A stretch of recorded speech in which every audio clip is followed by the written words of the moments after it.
ಬೈಲಹೊಂಗಲ ತಾಲೂಕಿನ ವಕ್ಕೊಂದು ಗ್ರಾಮದಲ್ಲಿ ಕೂಲಿ ಕಾರ್ಮಿಕರೊಬ್ಬರು ಹೃದಯಾಘಾತದಿಂದ ಸ್ಥಳದಲ್ಲಿಯೇ ಸೋಮವಾರ ಸಾವನ್ನಪ್ಪಿದ್ದಾರೆ. ಮಲ್ಲೇಶ್ ಲಕ್ಷ್ಮಣ್ ಸಂಪರ್ಗಿ 55 ವರ್ಷ ಮೃತ ಕಾರ್ಮಿಕ.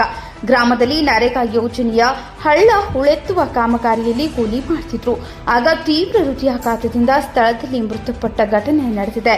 ಈ ಘಟನೆಗೆ ಪ್ರತಿಕ್ರಿಯೆ ನೀಡಿದ ಸಚಿವೆ ಲಕ್ಷ್ಮೀ ಹೆಬ್ಬಾಳ್ಕರ್, ಮೃತನ ಕುಟುಂಬಕ್ಕೆ ಧೈರ್ಯ ಹೇಳಿ 2 ಲಕ್ಷ ಪರಿಹಾರ ಕಡಿಮೆಯಾಗುತ್ತೆ, ಅದನ್ನು ನಾನು ಮುಖ್ಯಮಂತ್ರಿಯವರ ಜೊತೆ ಮಾತನಾಡಿ 5 ಲಕ್ಷ ರೂಪಾಯಿ ಪರಿಹಾರ ಕೊಡಿಸಲು ಪ್ರಯತ್ನ ಮಾಡ್ತೇನೆ ಎಂದರು.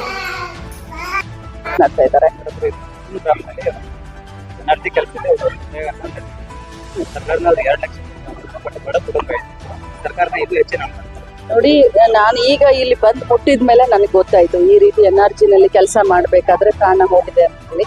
ಖಂಡಿತವಾಗ್ಲೂ ಆ ಕುಟುಂಬಕ್ಕೆ ನಾನು ಧೈರ್ಯವನ್ನ ಕೊಡಕ್ ಬಯಸ್ತೇನೆ.